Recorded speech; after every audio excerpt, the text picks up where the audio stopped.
Sa ating hulaan yarn, normal naman, di ba, sa mga tao ang magkaroon ng utang, lalo na't kailangan talaga. Gaya nitong isang aktor na lubog daw sa utang ngayon, kaya tuloy naapektuhan nito ang kanyang mental health. Kumbaga, nadidepress na raw sa kakaisip kung paano rin ito susolusyonan. Ito kasing aktor na ito, actually dati kasi, marami siyang project. At malaki ang binabayad sa kanya. Pero siyempre, nagbabagong iihip ng hangin, nawawalan ng proyekto, hindi na in, kaya tuloy Kinakapos. yung savings niya, nagastos na, at ngayon kapos na kapos si aktor. Kaya nangungutang na siya, di Correct, ba? ang dami na niya nautangan. Samantalang dahil dami Sobra. ng pera, friendship, di ba?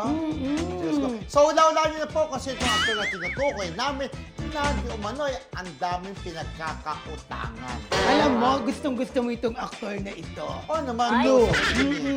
Gustong-gusto mo siya. Nung inuutangan niya ako, sabi ko, ako rin nangungutang eh. Sabi ko. Talaga? Kaya di siya nakangutang sa akin. Nangutang siya sa'yo. Oo, sabi niya. Diyos. Kaso nangungutang din ako, kaya it's a time! Sabi, anyways,